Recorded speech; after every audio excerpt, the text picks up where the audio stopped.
Okay, we've got the recorder running. So the first thing I'd like to do is start us with the invocation and ask Danny Ricker to come up and lead us in that, and then Tim will help lead us in the Pledge of Allegiance. Let us pray. Lord, we thank you, as always, for the time to come together, God, to be about your business, to take care of our people, Lord Father. As always, God, we thank you for our leaders. I ask you to keep your hand upon them, keep Greenville and Greene County safe, Lord. And we give you all the glory and the praise for it. In Jesus' name, amen. Amen. If you'll face the flag, I pledge allegiance to the flag of the United States of America and to the republic for which it stands, one nation, under God, indivisible, with liberty and justice for all.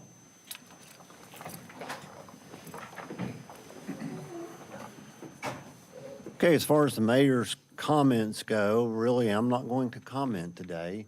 We're going to invite all of the directors, department directors, to come up and talk about some of the activities that they've been taking for the last year. So I'm going to let Kathy invite them up and let them spend a couple. First I think we'll introduce somebody. Yes, I'm gonna ask Brandy Fan to come up first. Brandy Fan is our new wellness coordinator for the town of Greenville, and she started with us last Monday, and I'll let her go ahead and share a little bit about herself to you all. So I am Brandy Fan. I am local to Greenville, Greene County, lived here my whole life. I've been a registered nurse for the last 17 years, served our community here, different aspects of the hospital setting. This is my first time venturing out of that. I've done women's health, emergency medicine, ICU experience. I've also done education and informatics and different roles there within the hospital at both Tacoma, Laughlin, and now Greenville Community Hospital. I still work there, PRN, so you'll see me out and about there as well if you come to our local emergency room. I'm excited to be here, excited to share my knowledge of just overall health and wellness to the employees of Greenville. I just want to extend that it's not just about people's weight and stuff like that. It's a holistic approach to it, so not just about your health, but your overall mental health and spiritual health as well. So that's kind of what I bring to it. Last week was my first week. Was very excited. Everybody was very welcoming, and I look forward to serving our town of Greenville employees. And she's took off and rolling. She's been sending out emails to all the employees to get us on track for 2026, and just getting all kinds of newsletters and information out. And so I've already heard great compliments about how she's moving forward quickly. Yeah, I look forward to it, and there'll be lots of activities coming out for the town of Greenville employees. So everybody seems excited. So Welcome aboard. Yes, thank you. And then we'll just go ahead and have some of the department heads come.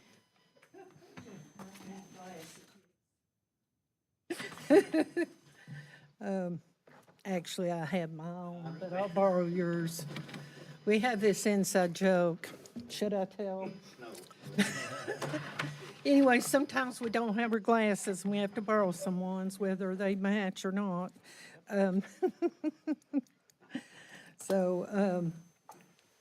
With human resources, we was able to finally, we had a fantastic open enrollment this year over a 2-day period, and as usual, it was successful.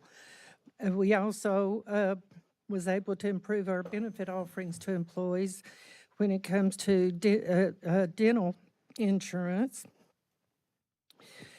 Now employees have many, many dentists to choose from. So, excuse me.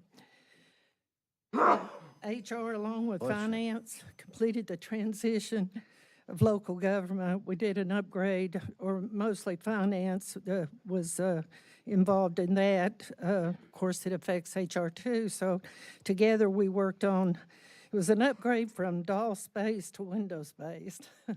So we've really graduated into the new age. And it's been a very smooth transition. It's a whole lot simpler to deal with in Windows-based.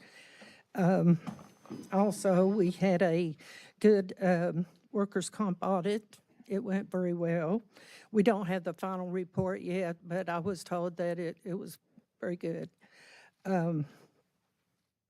We currently have 194 full-time employees, 62 part-time, for a total of 256 employees current day. And to mention too, that in the last quarter of 2025, we only had 2 full-time employees leave town employment. And one went back to a previous position that would allow more family time, and the other went to work for ICE. So I thought that was really good. We only lost 2 in the last quarter. Also, we've helped transition the full-time and part-time employees at the airport and continue to assist when needed for them, because they were able to transition as of January 1st. So there's pretty much the basics. Any questions? Thank you. Thank you very much. Appreciate it.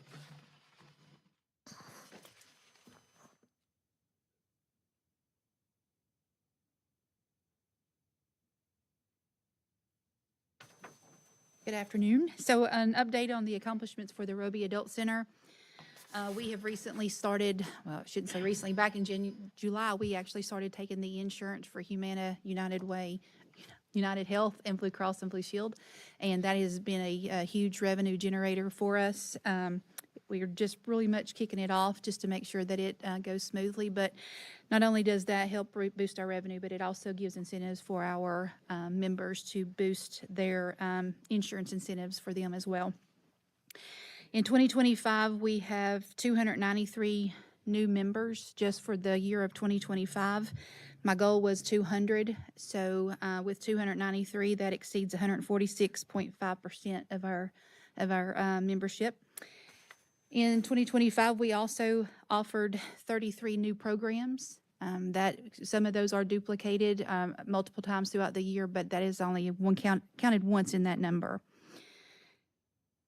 We are fortunate enough to be able to partner with NetTrans to maintain our transportation without signing the agreement that they originally had asked us to do, and that was to keep our expense down for our members that depend on NetTrans.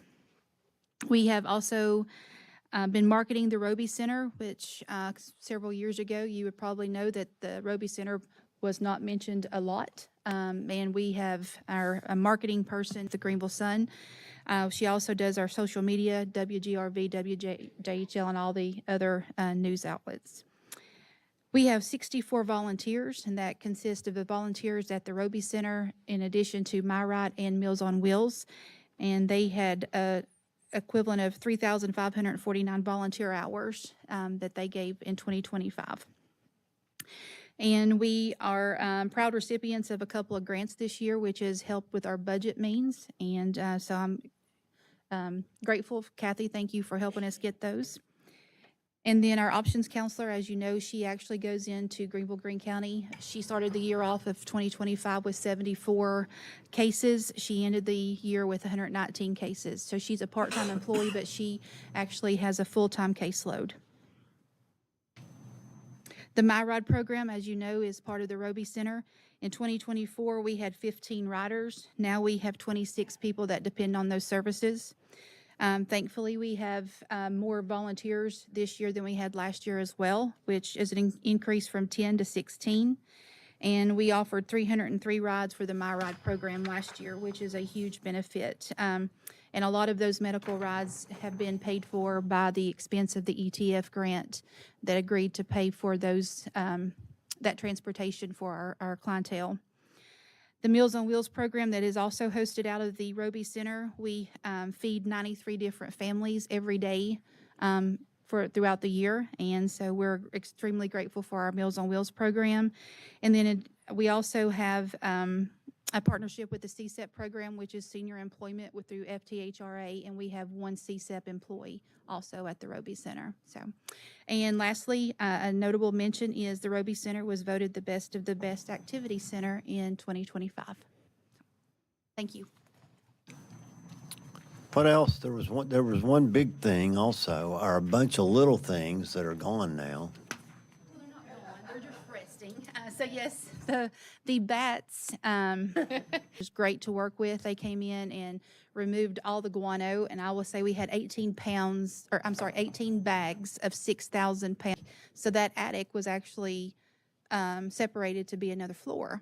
So I got to climb up there and see all the fun things in there, and they put new insulation down, so fixed a couple of our windows. So hopefully the bats will not reside at the Roby much longer. Thank you. I'm going to have Laura speak next because that kind of ties in with local government on the software upgrade. Yes. So we were using a DOS-based system, and Come on up here, you're next, Steve. you want to, you go ahead and talk about PD if you want to. Okay. Yeah, mine will be short and sweet. It is not as extensive as the previous two ladies, but it was quite the undertaking to go from, is the same accounting system, but we went from a DOS base to a web base. So we only have one more module left, and they are, we may very well be their beta testing site for that part of our accounting. But we now have online payments. So we have on our website the ability for our citizens to pay for literally just about anything, any town service that they need. They can even purchase a residential trash can and not have to drive to town hall to fill out a piece of paper. So that's a great thing that we've done.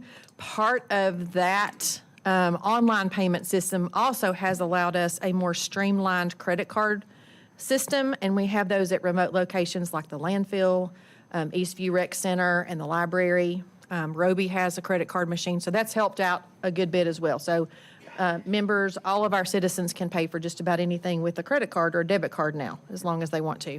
One of the great things about that service is if you are paying your property taxes online, this is the same portal. If you are like myself, who is a city and a county taxpayer, I could actually pay both of my property taxes through the same portal at the same time.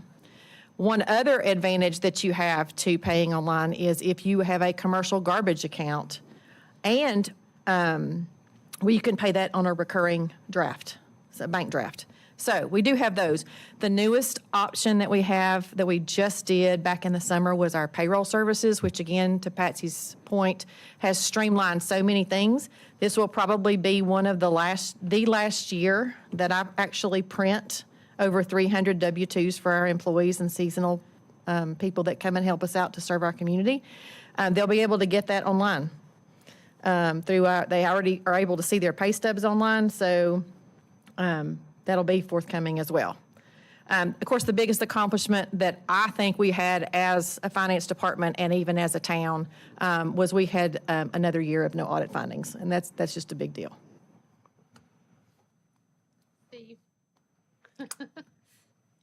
Chief Spano, will you please come up now?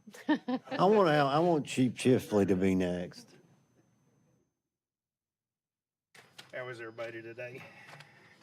Our greatest accomplishment is always being able to fulfill our mission, which is to protect you, your family, and our community. So in order to do that, in 2024, we answered 21,712 calls to service through the police department. In 2025, we answered 23,980, which is a 2268 increase for our department.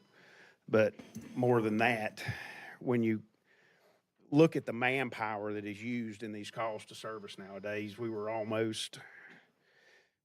41,277 individual units sent to each of these calls. So that is 41,277 individuals that go to all these calls that we answer. And those are just the calls that come into 911. That's not everything we do throughout the daytime, but talking to the population and doing whatever else needs to be done. Of all the calls to service that came in to the 911 system, the Greenville Police Department answered 35% countywide of all the calls that came in. And we do that with 59 officers. There's 5 admin and the rest are working the roads. We've got 7-man shifts at work. And on top of that, we did it while hiring 11 new people last year, which is a feat in itself. We've never had to do that. People retiring, people decided they didn't want to do law enforcement anymore. So while we're training basically 2 shifts of people, we answer 35% of the calls of all Greene County. Our people are working. And that's all I can ask them to do. Our men and women in our department are professionals. We get attaboys all the time from the community, and we are extremely proud of it. Everything else that we've done as far as in the community outreach that we have. But those are just a few numbers. And know that last year was really trying because we went to a new testing process to where we test twice a year now. We want to be able to get the best candidates for our city that we can. So we test twice a year. And then we also had promotional interviews as well, which added in on top. And then on top of that, we had our reserve interviews, applications, and everything that we had to go through. And we hired 4 new, we thought we had 5 new auxiliary that were going to come in. 4 wound up coming in. The other one never showed up. So we're in the process now of going through that interview process again to get some more reserves in, because the amount of work they do for us with all the things we do downtown, with all the sporting events that the schools need us at, and everything, they're a huge asset to our department. So we're still trying to add on to it as well. Thank you. Butch, you want to come up next?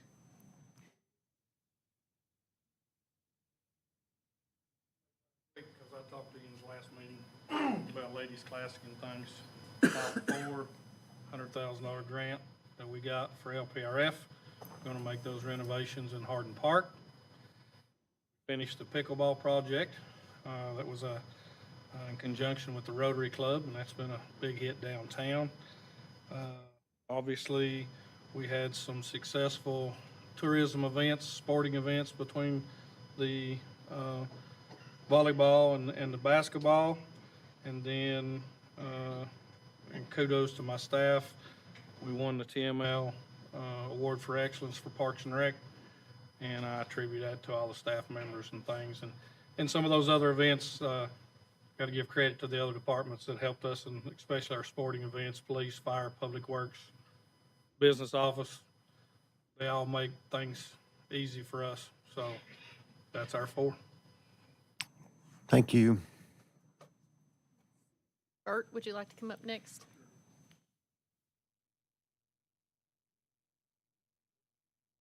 I listed 3 items, so I'd be brief. We had, and I'm viewing these as big successes. We had 2 employees retire after many years of service, and it's nice to see employees happily retire. We also had, with that retirement, we had 2 new inspectors hired, Mr. Robertson and Mr. Carey, and they have both exceeded their expectations, my expectations on their training, their skills, their obtaining their federal certifications, which are difficult to do. And then also, building, planning, and development was successfully split into 2 separate departments, with the addition of Mr. Andy Brules as the town engineer position. Splitting our departments was something that we identified was going to be necessary back several years ago. It was just finding the right time, the right point to staff it, so that we can better serve our community, our building community, and our infrastructure, especially at the rate of growth that we're experiencing right now. So that was a very positive thing that's really going to help our citizens. The building department completed 1,739 inspections on projects. We issued 600, or excuse me, wrong. We issued 7 in our city limits.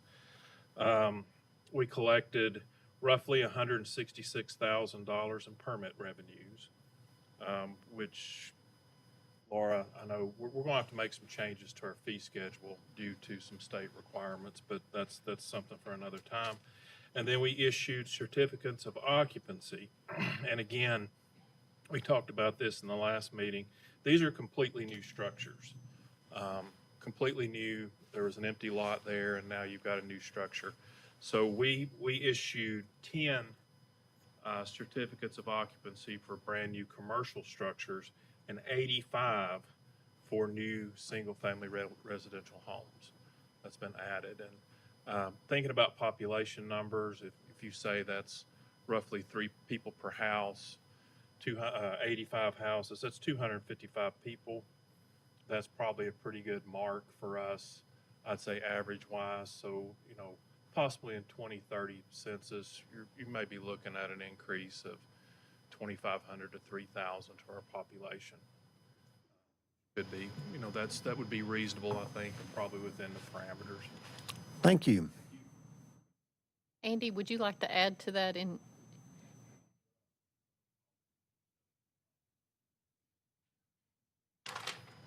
Well, I had a big challenge this year coming on board, just trying to set up this department Bert's talking about, and we're still working on it. But it has been a big challenge, but it's been successful already, trying to figure out what development services is and how we're going to implement that around the town. I mean, one of the major focuses was trying to consolidate engineering, design, reviewed, trying to identify infrastructure elements that we have in the town to try to be more proactive in how we're doing, approaching development, how we're trying to steer that development, fruits of that labor pretty soon, as we've got a lot of that information compiled. And I think it's going to be very beneficial to the city and also to the partnership and to others who are trying to recruit new investment into the town.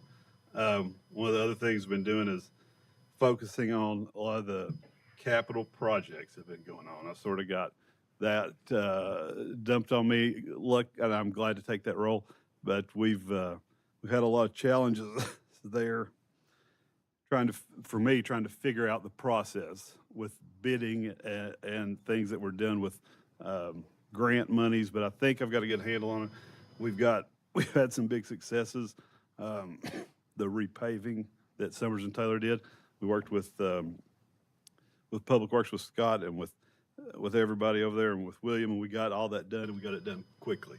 I mean, their original timeline for that was going to be all the way till the end of the year, which was like a 8 or 10 week turnaround.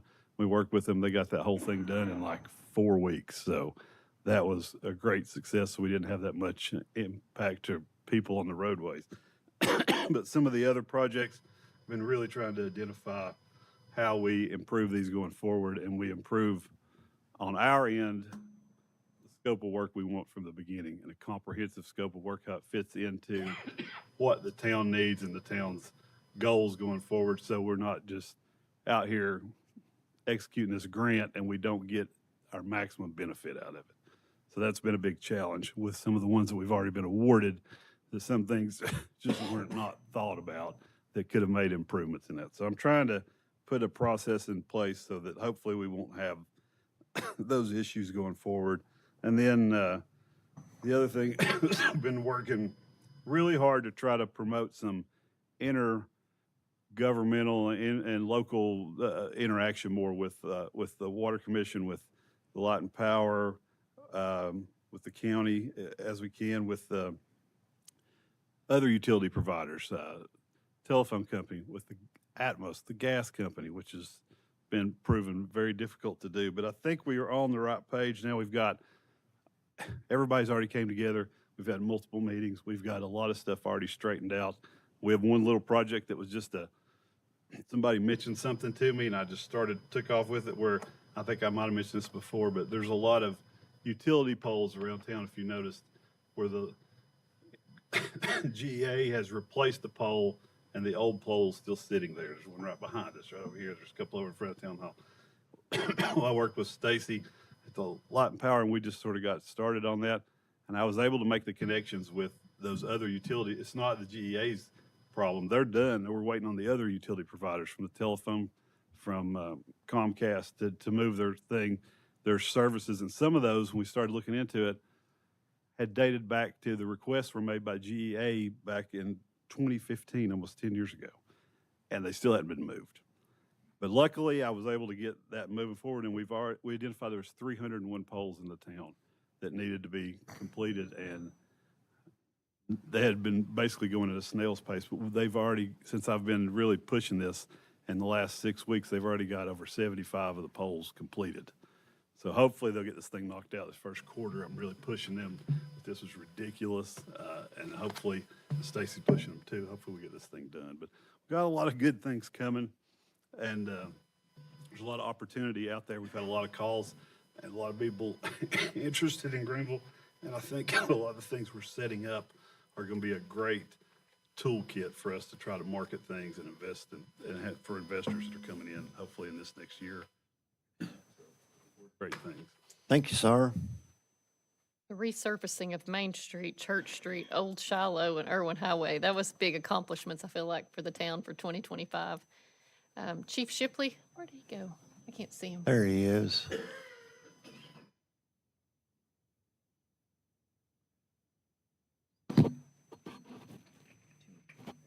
I think the fire department's kind of echoing what the police department's been facing, the increased calls for service. We are now doing that with a younger workforce. So I think we look back and we've lost about 200 years of experience over the last few months with retirements. But in that, of course, all the disciplines from hazmat to the medical side to now the technical rescue side, it's just it's having us to train more. And I asked Kendall, I said, what are we looking at for 25? How many hours, training hours do we have? A little over 13,000. So our folks are working hard. They're working hard on all those disciplines to keep that our calls for service where it needs to be. Something else that I wanted to mention, I think has been a huge success for us, is a partnership with EMS. We're currently now doing our own EMT and AMT classes. We host them there at Station 2, and along with our instructors, EMS provides instructors, and it's just been a great program in that level. So that has just been a really good partnership with them. The Northeast Tennessee Regional Fire Training Academy, that's something that Greenville hosts the spring class, Kingsport does the fall class. So fire departments everywhere from Bristol, Tennessee to Morristown, Jefferson City, we train our own personnel.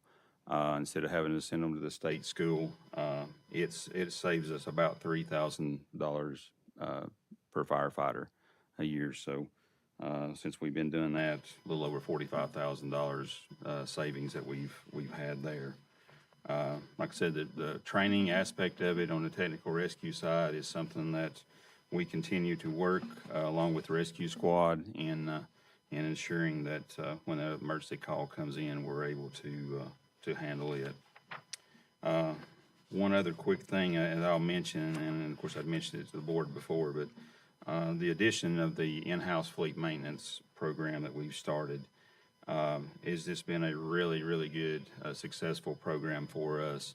Not only getting those apparatus fixed in a timely manner and getting them back in on front line, but we're saving between, I think to date, $25,000 to $27,000 has already been seen, and we just got a notification that the out of town folks that we use, their rate is going up, so that savings will continue. A few things there. Thank y'all. Thank you, sir. And I know I'm going to ask Christina and then Aaron to come up. I'm saving the airport because they're actually on as an agenda item, so I'll let them say their accomplishments during that time frame. Hi. Hello. So I've got a few things listed here. I'm sort of a department that supports the other departments, so I've hoped that I've been very helpful to all of them. One of the things that Kathy and I spend a lot of time on is the special event process that we work with the community. So we've continued to refine that process. The street closure events and alcohol events were about the same number this past year as they were in 2024. It was 22 street closure events and 4 alcohol events. The year before, it was about 20 and 4. But I think what's happened is a lot of the events have shifted to Depot Street. So we're spending a lot more time on some of the details of Depot Street. With added convenience comes more planning that has to be done. So sometimes it feels like being a wedding coordinator or something like that, but we happily do that for our community. The town also had some successful town events. American Downtown had close to 7,000 people, so I thought that was a good increase in the attendance. And then Midnight on Main, it seemed a little more spread out, but it was still around 2,300. So we had a good turnout for that as well, and lots of smiling faces at both events. As far as social media, our Facebook followers have increased 20% over the past year to 18,000, and Instagram followers has gone up 18% to about 3,800. Our goal was 10%, so, and the goal was 20% on Facebook, so we're hitting our targets there. And then I feel like communication, we've continued to try and improve that, get more things out on different channels. We've partnered with the Water Commission, TDOT, and some others in making sure that their street closure information and things like that get out to the community. So it's all just one big community. We're trying to share information, and we hope not to hear, I didn't know anything about that. So we're hoping to solve that problem, but it's a tough one. I think that's about it. I also tried to help as I could fill in for our administration department and for wellness when we didn't have a wellness coordinator. So always willing to step up and fill in some roles if needed. So thank you. Thank you. Aaron?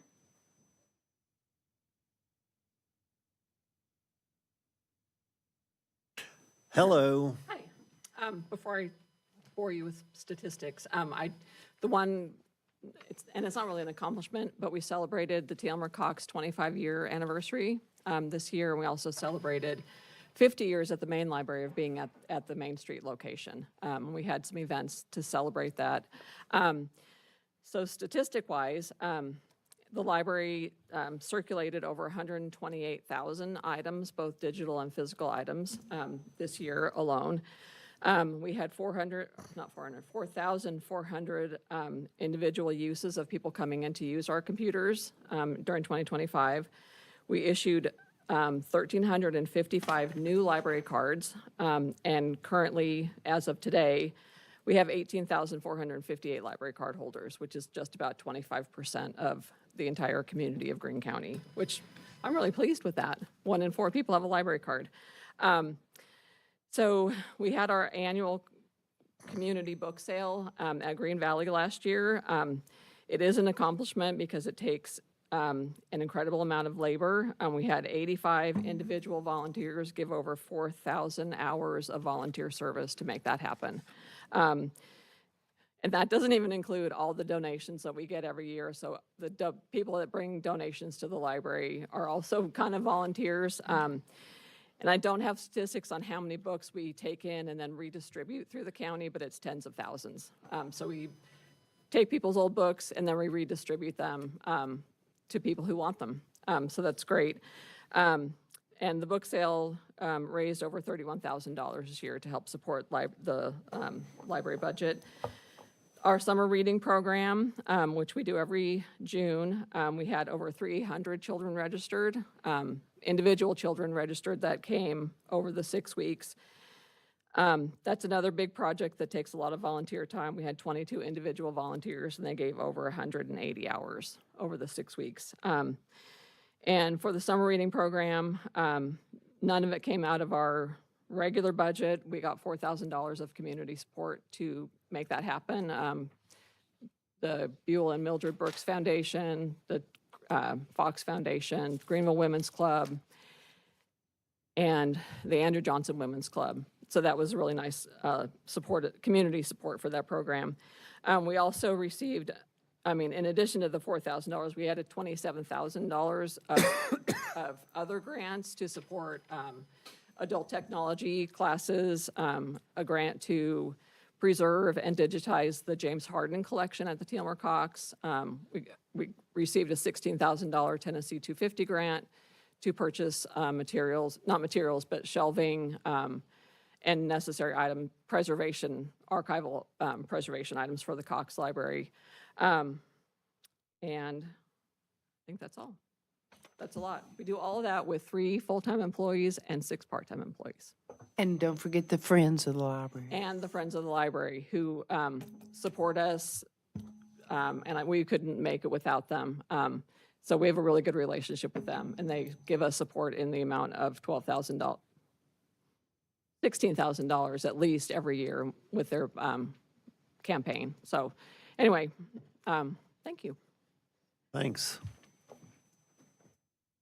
That is it, other than the Okay. airport, but they're going to speak to theirs in their agenda item. I'd just like to thank everybody for the hard work that they've given this past year and all the activities that we've got going on. I've questioned sometimes why we get more people. Our population hasn't grown very rapidly, but we've been adding people in other jobs. But a lot of it is things like the MS4 we've got to start doing. There's a lot of paperwork and things that we are doing that we didn't have to participate in the past. So bureaucracy it's here. I'll just stop there, so. Thank you, everyone. Any mayor or public comments? Okay.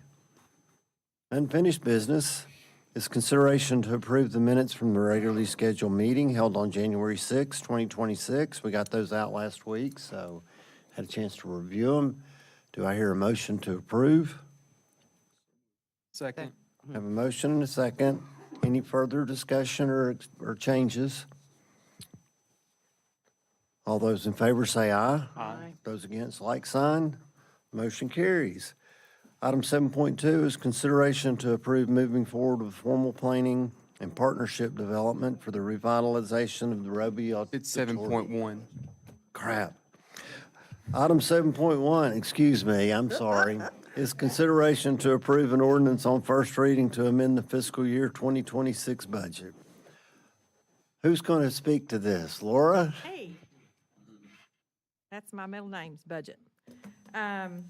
Okay, what I have before you is a mid-year budget amendment. We'll probably have one more maybe sometime in April, and then we'll wrap up at the end of the year. But we've had a lot going on in the first 6 months. On the revenue side, the bulk of everything that we have received is directly related to a grant of some sort. I will tell you, I was notified last week that we are now in the portal and scheduled for our FEMA reimbursement. And so after talking with our auditors, we're not required to reserve that money at all. But I think we're going to. I just think it's wise until FEMA gives us the all clear. We're just going to set that money aside in a reserve. So. What was it? I'm sorry, I couldn't. So we, our FEMA reimbursement. Okay. So what this is right here on this part, this is part of it. This is the money that we have received from 2 entities that we build that came in and helped our fire department on a lot of the search and rescue. And so they've paid us that money back. And so we're going to set that money aside as well as any other FEMA reimbursements we have coming in. Let's see. When did they make the announcement on the SRO grant? It's right at the first of the fiscal year Yes, is it's when we get the sometime in- paperwork. Is it Okay. June or July?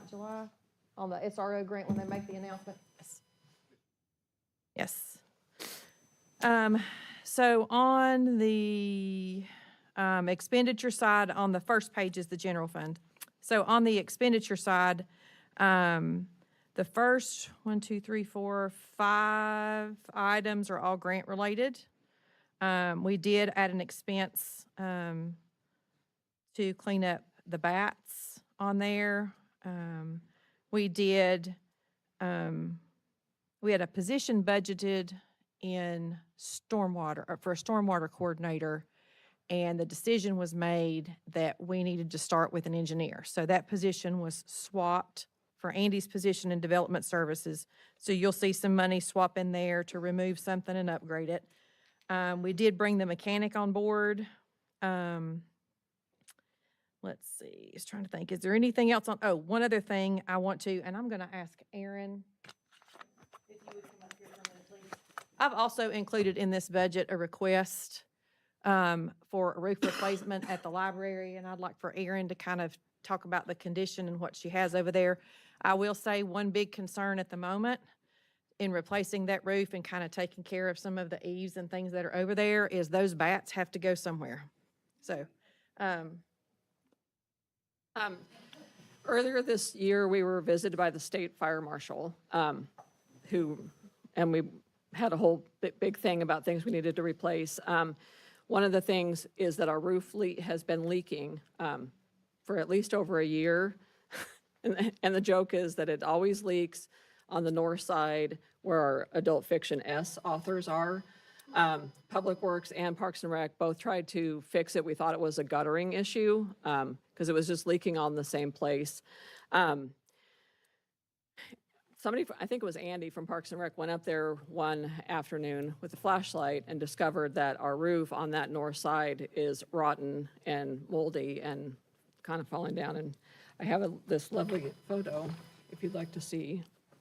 This is what our roof looks like on the north side. Yeah, anyway, it's moldy, rotten.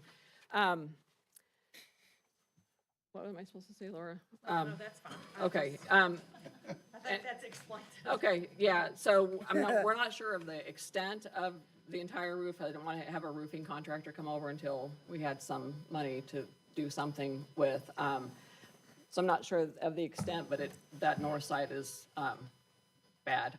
And we still, half of part of our collection is like displaced. We have a whole bunch of empty shelves right now because whenever it rains really hard, it leaks, so.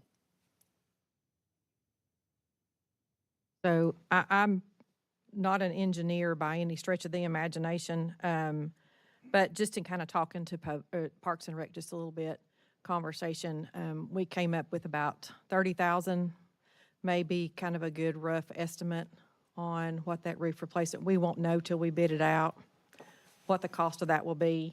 And so I did add that request in here. That is new, that's not been talked about before.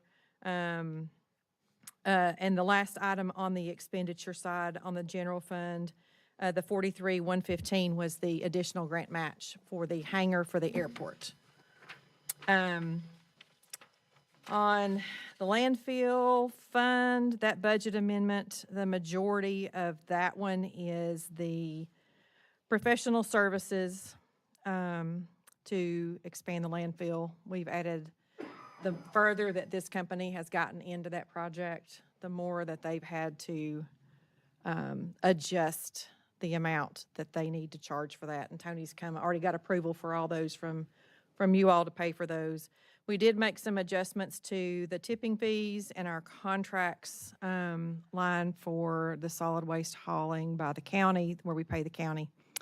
I think a lot of that is just, we were just looking at budgeting. We just didn't, the budget was just too low on some of those based on the amount of stuff the revenue that we're bringing in. So we brought that one up. Capital project funds and equipment. These are all things, Hardin Park, those are all grant related. We did not rebudget the town hall improvements to 26. Those were supposed to be completed in 25. And our auditors were gracious enough to tell us that we didn't have to use that in our operating budget since it was one big project and they were improving the value in some places, the structure, especially the columns in the front. So that's in our capital fund. Police department had 2 vehicles originally. Now they have a third. You see the pocket park, we've added a little more money to that if we need it. Crosswalk, those have already been improved. That's for the ADA and the intersection crosswalk on Main Street. And then the additional money for the pickleball court. Again, the library, the county has, so as far as I know, the county has agreed to pay for the entire sewer project. And then we've added in the roof replacement there. if you so choose to fund that. So any questions on anything that's on, especially capital projects, anything that we've added on here? Library roof replacement, is it a shared expense with the county? I haven't proposed it that way. I proposed the town to pay for that. We don't have an agreement yet, and I don't think that's been, to my knowledge, that's not been clearly defined who pays for what. So, And the county did pay for the sewer and then also the, yes, so they originally paving. planned to pay for 25,000, and they've paid for the entire 40, almost 47,000 for that. But again, we don't have an agreement in place to go by. So I've got 30 in there, and as a discussion point really for city council as to what you want to do. If you want to pay for the entire roof, how do you want to do that?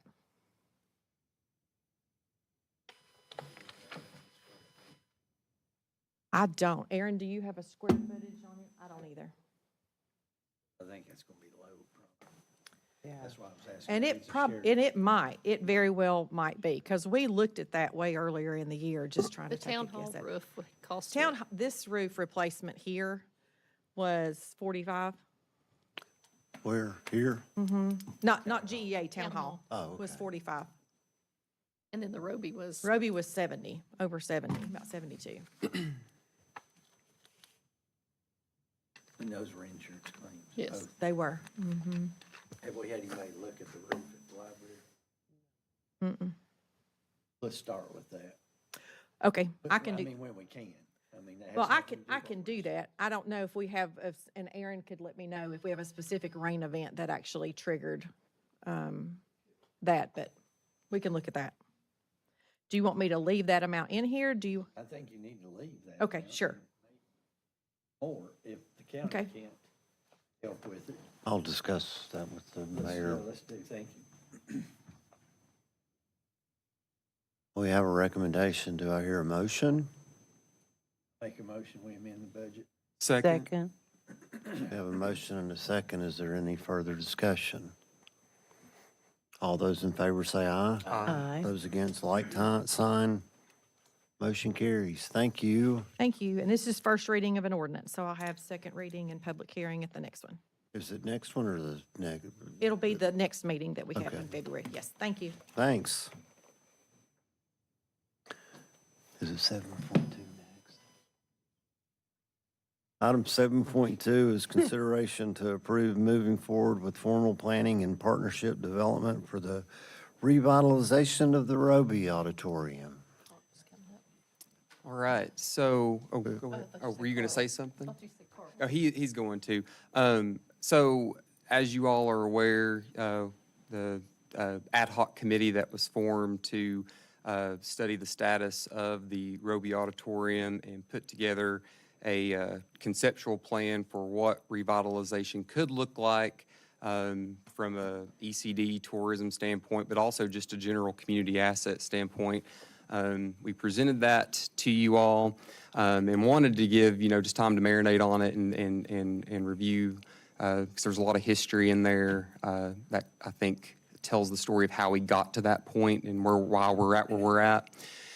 Anyway, the committee, if you remember, one of the last requests that we had was that we would like to keep the momentum going. Following that meeting, I have been contacted by several community members who were, expressing excitement, and different civic groups that were wanting to know, how can we get involved and that type of thing. And obviously, as you kind of shared earlier, there's bureaucracy at every level of government, and we take this endeavor one bite at a time, so to speak. So the consideration on the agenda today is to approve moving forward with formal planning and partnership development. And I want to explain what that looks like, because I know that in a budget season is upon us, and there's money considerations. This consideration is not asking for money or a commitment of dollars at this point. So I want to go ahead and preface that. What we're asking for right here, consideration to approve moving forward with formal planning, what we mean by that is we would like to transition the ad hoc committee that put together this report. We would like to transition into a formal steering committee to where we can actually look at putting together a plan of basically what we outlined in the report, which is forming the partnership council of individuals who would be committed to seeing the revitalization take place, putting together concept plans for multi-purpose funding and that type of thing, obviously bringing before the council before anything is approved officially, but just giving us the agency to actually begin that work as we've seen a lot of momentum.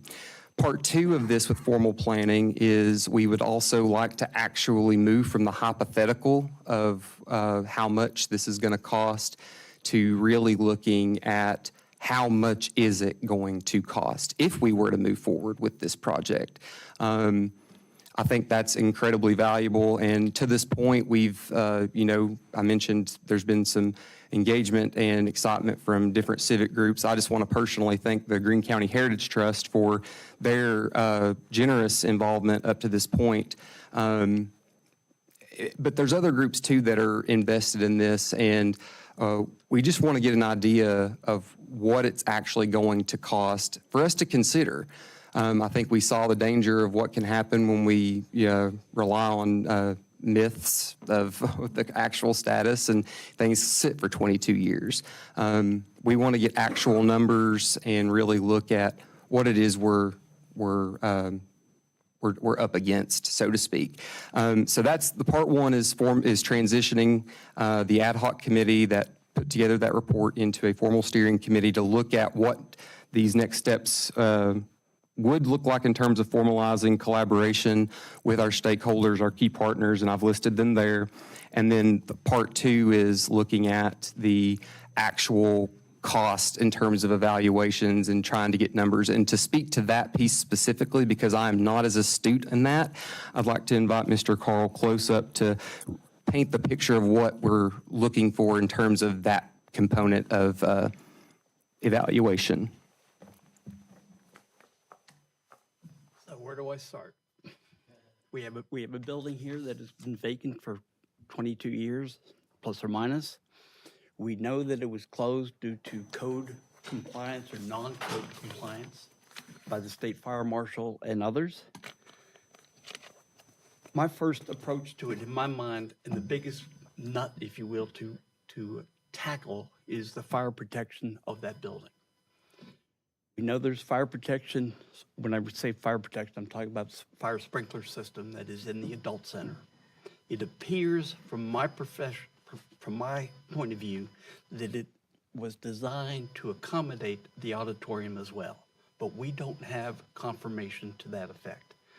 So what I'm looking at is to bring a fire sprinkler contractor into the building to run calculations based upon 2026 code requirements, not what was back then, to determine A, if the existing fire sprinkler system, the riser that comes into the building, is adequate to provide the protection to the auditorium. That in turn will determine what the cost would be to put fire protection into that building. That's a big component of bringing the building up into compliance. The other piece is fire alarm system. That ties hand in hand with the fire sprinkler system. Another part of that is to get the state fire marshal's office back into sync as to what we're doing. We would submit the initial plans to the state fire marshal stating this is what we are planning to do from a development point of view, not doing anything physically, but just get them on board to say that we are looking at the building, get their initial approval of our concepts of what we're trying to do. And as part of that is to get the state fire marshal to agree that we could put temporary power back into the building for lights only, so that we could see what's in there. Many of you have been in the building by flashlight. It's hard to see everything when you can't see it all at one time. So that's our approach initially, is just to get the fire marshal's, state fire marshal approval to proceed accordingly and get the sprinkler system figured out. so we know what we're talking about. That's step one. That has nothing to do with occupancy at this point in time, but it will take some pressure off the city from a insurance point of view if we are proceeding with what's involved fire protection wise. That's where I'm at this point in time. It will develop obviously as we move forward and we discover further things. I've been in the building with Andy. I've been in their building with Bert, looking at, you know, what's it take to bring it up to 2026 requirements. And I'm not going to address what all that is because we're still learning. We're still finding out. But that's part of what we're looking at from my side of it. Thank you. Any questions on that? Okay, well, we have a recommendation or what do you, Just does so I can anybody? be clear, we're not asking the taxpayers to pay any money for this renovation. I've already said that. We're not asking for any money at this point for this renovation. It's strictly, well, I'd already covered that. We're not asking for any money at all at this point. What we're asking for is to formalize our planning efforts and to look at what it would take to do the assessment and the evaluation at this point in time. We've not asked the taxpayers to pay anything up to this point. One thing I so- will say is I know that there may be an ask at some point, and we've got tremendous amounts of capital that we're going to have to pay for over the next 10 years. So this is a good thing. I'm not saying that it isn't, but if for me personally, if it's a choice between the Roby Adult Center being funded and this, the Roby Adult Center would be, because there's so many folks that are involved in that. So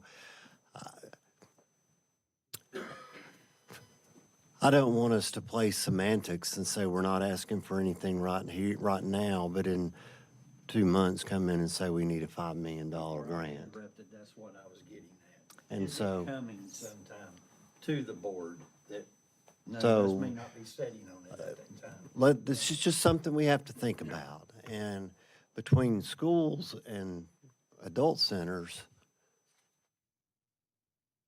we probably got $60 to $70 million that we're going to be thinking about over the next 10 years. So I'd love to see the auditorium saved, especially if it's private money. It's either going to have to be torn down someday or saved now. Dilapidated as we wait. And it's a great thing that this committee is getting together to study it. I'm just saying exactly what you said, Cal. We've got a lot on our plate, and I don't want to see something slide in 2 years from now. And one other thing I'm going to throw out is right now we've got an individual who bought a theater downtown and has invested a lot of his own money. We got another theater that's being constructed, and it's going to be a lot of personal money. So how do we balance that? So I'll stop there and just say as what we're voting on today is it okay for them to look forward at the fire suppression system and the fire alarm system and what the next steps may be? And there won't be any. I see no harm in that. I'll make that motion. There's a motion. A second. Any further discussion? Can I interject something, please? Absolutely. As far as costs go, don't get pricing. The scope of what you need to look at is fine, but as far as getting pricing on anything or costs, we need to try to stay away from that in the process. Right. And I want to, add just, I 100% hear what you're saying about capital projects and investments, and this individual project is not meant to slide in front of anyone else. At this point in time, we want to understand exactly how much it's going to cost if we were to move forward and present that so we can have an informed discussion about the potential of this building. It may cost something, but part of this partnership and the reason why we're forming it is we want to see how many individuals would come to the table And how much funding is out there in terms of grant to where if we were to come to the city and ask for an appropriation of sorts, you know, it wouldn't have to be maybe as much as you might think right off the bat, if we were to bring the folks together and look at what an actual funding mechanism could look like. So that's what we're interested in doing, is how can we make this a true effort that it doesn't fall solely on the backs of the taxpayers, but we can't put something forward if we don't do the work and the research. So I just wanted to make sure we're good there. One question I've got, Laura, if they can't go out and ask for costs, how can they get a quote? I mean, I understand. So the way our purchasing policy reads is, and we give this guidance to every other department, not just this particular group. So if the chief is willing to go out and see what it costs to build a new public safety station, you could probably get a rough number from maybe Dave Wright, if you decide to do that. The problem is, if you get a quote from a vendor and then we bid that project out, that vendor has a leg up. And that takes away our fairness in the bid process. So that's really all I'm talking about. Now, you might have a private individual that comes in and looks. Dave may say, like, I don't know, Pocket Park. He may come in and say, well, you know, it looks like it might, you know, construction, even Bert said construction's going to be $300 a square foot. Well, you know how many square feet you have. So you can go down that path. Just be very, very careful about getting individuals or experts or somebody to do that may possibly going to bid. If that individual that's going to do that is going to bid on that process, that part of the project, they need to stay away from giving cost, is all I'm saying. If you can get someone that's going to do that, that's not going to be in the bid process, if we get down that path, okay, that's fine. Bert, if the state fire marshal comes in, could they give you a rough amount on how much it's going to cost, do you think? Or would they do something like that? Okay.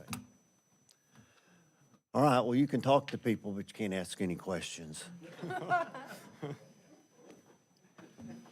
I may just make a statement with regards to the fire suppression system. Those systems are designed by the fire sprinkler contractors. That is not a trade that is normally done outside of a particular, not an engineering thing, it's part of their services. So to get a fair bid, if you will, somebody has to come in and design it from an engineering point of view. That would be a contractor. Technically, he would have a leg up, but he would develop plans that would be available to the other bidders for that same exact work. And they should be able to come in and look at the auditorium as it is today, put their number together based upon the plans that an engineer has put together. So I'm not saying, I hear what you're saying, and I certainly respect that. But I think in this particular case, I've got to bring a contractor in there to get the design, to run the calculations so that they can design it up, and then we put it out to contractors for pricing. And he doesn't have the leg up at that point in time because everybody has the same plan and goes into the building to look at its physical conditions today. Well, I would like to have a discussion with a couple of people up here to talk about some things. But as far as the moving forward, we have I'll make a motion to table my motion if you want me to. I think we need to do that right now, because we need to find a way to get a good number for you. And so, let me talk. Maybe we can't, because you can talk to them and I'll talk to them and you can also, and we'll try to get it worked out. And we'll have an answer for you in 2 weeks. Sounds good. Okay? Thank you for coming in.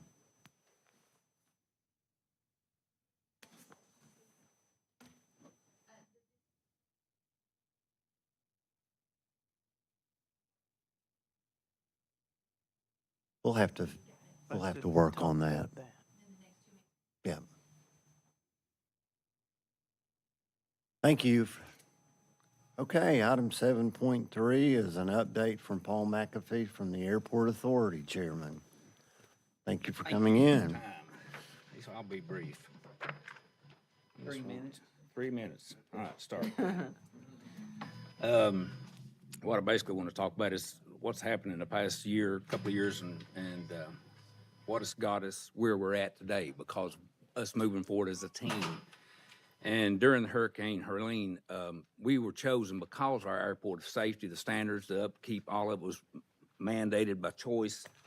For the 101st to use us as a staging area. There was other airports in question, but we were the ultimate choice because our airport was just on top of the list. I mean, it happened. It was a catastrophe, but we were there to help them. There was a lot of things happened that we have moved forward to and kept communication with TDOT, FEMA, and all organizations. We had a major $1.5 million project to just take care of the pavement. Drainage areas back in starting 22, 23. And that's an accomplishment that you can't do that overnight. So it displaces some usage of the airport. At the same time, you're trying to take care of some problems and still, let a little bit have access to the airport. So that was a major threshold we took care of and brought that word up. We had some tree issues on runway 23 that forced us to invest $272,000 to relocate the threshold. We have several years more left to address that, and we got to look at these trees again. So those are conditions that we have to keep working through those hurdles to keep this operation, moving forward. Angela, our new airport manager, the board, everybody, we're always looking for ways to generate more revenue and keep the airport safe and operational. But it's not an easy task, and you got to keep transparent. We have to keep communications open. We had we accepted a new type of reflective markings for the runway that TDOT suggested us use because they were paying for most of it. Upon doing that, you can't utilize just any type of equipment to scrape snow if there's a cause of closing the runway. It has to be a certain cutting edge on that piece of equipment, which no one around here has that. Can we afford to buy that piece of equipment because of one snow? We're not ready to do that right now. We can't. So I'm just bringing everybody up to date on what happens. If it does close the airport, we'll just have to wait till it melts, unless somebody steps up and buys the equipment, And if they damage that reflective paint, then that's the problem we've got then. So I'm just trying to bring you up on some of the questions that's been brought up and give you the answers to why we've made those decisions. We've also, during the last year, we've had an opportunity to, under a maintenance grant, to purchase some new lawnmowers, some gators with different, John Deere gators, with spray apparatuses, way to transfer people back and forth to their aircraft, more convenient for the customer, and just stuff like that, if you don't keep the whole airport operational and the safety addressed, you have to keep chipping at it. You have to keep chipping. If you don't, it's just a major, and we got this inherited to us in, I think it's 2018, somewhere in there, when the county decided to get out of the joint effort, and the city continued to pay that, their transfer fund, and to keep everything positive, TDOT addressed that was set up by a municipality. They formed a board. All of our board members are volunteer. We received no funds, no nothing. So it's all volunteer. And we spend a lot of hours to make sure that this airport is you've got 66 people, T-hangar tenants. So you're not going to be able to please everyone. The main thing, you keep it safe. Keep the wildlife out. You can't put a no-fly zone over birds. So there's a lot of things you're trying to address stuff and still keep it safe and still want people to come in here. There's a lot of plans we'd like to do for the airport later on, but it goes back to money and revenue. So that was some of the, high points in 24, 25, and this was interesting. Angie brought this to my attention. And the airport wins grants, we earn opportunities to win grants by activity of people utilizing the airport. So in 25, we had over 22,000 operations, takeoff and landings. Now, it's kind of odd. That's 4,000 more than 2024. And 2024 is when Helene hit. So that just means there's a lot more activity, people just curious about the airport, if that makes sense. Because it's, I mean, before the threshold displacement, we were 130 feet longer than one of Tri-Cities runway. So that's pretty good. That's a pretty good bragging point. But, and then also we had a steady fuel sales in 2025. It's 3,000 gallons fewer than 24, but that still, there was a lot of fuel bought in 24 during the hurricane. So that's not bad for a general aviation airport. Then we've had some new opportunities, and it's been started probably about 3 years now, to invest into a new hangar, which started out, let's see, $2.9 million. It went all over the board, and we've spent, our board, Justin, all of us, probably 3 years kind of getting this down to where we can handle it.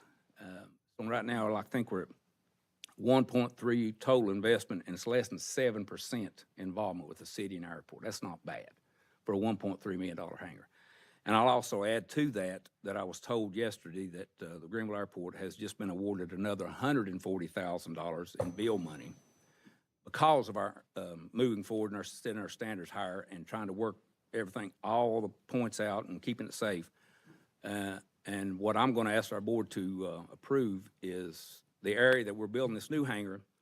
I'm going to ask that we appropriate $130,000 of this new bill money to get the next pad right beside of it completed and ready for the next hangar, so that when we can afford to do this hangar on our own with no grants, everything will be in place. Infrastructure will be in place, the sewer, the power, all will be done. Also be able to take $9,000 of this new bill money and paint our new hangar that we couldn't afford to do with the new grant. So inside, so we'll be able to fix it up and do stuff that we couldn't add to it before because we couldn't afford it. So all of that is just because we're moving forward and transparency. So if anybody wants to know anything we're doing at the airport, please come over. We'll give you a new hat, a new ink pen, whatever we can afford. But I just wanted to come today to see and explain to you what some of the things, if there's any questions of where we're moving forward as our transition is ongoing. Also, we've transitioned to our new payroll system, time clock system. Also transferred our old health care. We're currently looking at some new bookkeeping and accounting services as it's possible, but we do not, definitely always will keep Laura close. But just overall, just kind of sharing with you what, and TDOT and FEMA and a lot of the FAA especially, they really frown on airports that don't stay up with what's going on and stay in touch and ask for things and see if they've earned it. So it's major to keep on top of everything. And it's a lot to run it. And I'll have to kudos to Angie. She's got a lot on her plate. She gets a lot of phone calls. And our board puts a lot of hours into stuff that it's not seen. It's behind the scenes stuff to make sure it says Greenville Municipal Airport on it. So I just wanted to come up today. If there's any questions, anybody got anything to ask us, come over and see us. If there's anything I can get for you information-wise, I'll be more than glad to. But all we're doing is trying, so the new hangar, I'll go back to it. We've got probably three good possibilities of basing some new jets here. So they might be having an opportunity to transit people from different locations and have commercial, obligations. So it's just another avenue that, another stream of revenue for the airport and the town moving forward. Thank you, guys. Thank you. Anybody have any questions or comments? What's this new grant? Bill money, yeah, bipartisan infrastructure law, bipartisan infrastructure law. It's $140,000. State? No, that's federal. Federal. That's out of federal. And that's another thing. They, it's tough to get on that list, and it's even tougher to maintain that list. And we didn't even see this. I don't think we were even put on the list 3 years ago to see this in 20. And some of our projects in 27 come up because of this major investment in this new hangar. I seen it was going to cost the airport and the town extra money. I said, well, hold on, guys. Let's cool our heels in 27. Let's get this new hangar built. Let's get it generating revenue. Let's get a good business in here. Then we've got some good stream coming in, we can breathe, and then let's go to the next project. So this bill money is a blessing. I mean, it just come out of the blue. And I was told, so that's the reason I announced it today. I said, my good Connie, he said, you're 100% sure you're in there. So that's the money. I think you asked a question a couple of years ago that I said, we've got the money, but I didn't dream we was gonna be able to get another 150,000. So now we'll be pad ready on the next location. It just sets the stage. I do have one question. We're borrowing money from another airport to help fund this? That's done washed out. We actually used a year of their bill money that they had, it's not qualified is not really the right word. They hadn't, was that MPE? Oh, okay, no, that was MPE money we got from, but that's just washed out. We used theirs, and then when we got ours available, we just give it back. So it cost us nothing out of pocket or them out of pocket. It was just timing for MPE for them. So can this build, will that money can it be used for anything? Because we're basically clearing our bank account out, aren't we? No, bill money, if we go after a new project, yes, it would be a total different rebid, re-application, whatever, but my suggestion was to apply it to this same project, so that won't be, all we're doing is amend them, to where we're just adding that extra money we've got on this same project to just do an extension of. So where it would cost, say, $100,000 to do this first pad, we're just doing the second pad too, because we got the money to do it. So it really don't cost anything out of pocket other than 2.5% match for each one. Okay. I'm curious with the break off and the independence. I know I asked this question during our joint meeting a while back between the airport and the town, but when do you have a timeline in mind of when you think that the financial support from the town will need to stop in terms of what Laura and her team are doing to support you all? Because I mean, since you all are going independent, at what point do you stop including the town in the financial pieces of things? I know you mentioned certain things are in place, but when do you see, what is the timeline for true independence? Well, as far as the timeline, I don't think there is one, because you got to understand, as soon as this municipal airport was created, we should have been independent then. There was at that time, the city missed it, the state missed it, who all missed it, whatever, it happened. So we should have been interlocal at that time frame. And they just went on for years and nobody caught it. Until it got brought up, some of these grants brought it to our attention. So as far as a full transition, until both parties feel that we can both stand on our legs independently, I can't give you a date on that. Because I mean, this is the first time I've ever done it. It's the first time the city's ever done it. So we want to make sure and get it right. So it's got to start somewhere. So it's an ongoing thing. Like Angie's got all the RFQs for the accounting and software, and so time frame on that I can't tell you. But I don't feel like it's going to be here's the date we stop. You're no longer. It's always going to be transparent. We're always going to be working together, because we're the biggest money maker you got, and we want to keep growing that. So I can't give you a definite answer on it. I'll just have to get back with you. We're ongoing. We're getting better next month. Does that answer you? Does that help you? Sure. Okay, Thanks. Thank you. Okay. That's all I've got. Thank you, Paul. Thank you, guys. Do I hear a motion to adjourn?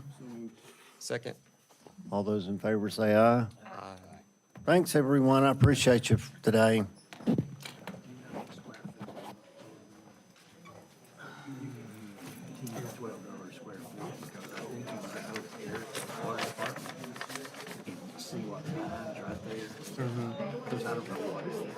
I almost guarantee you that fires We think though, talking to Dave, right. Why not run her a year from today? We know that another contractor in Morris County. So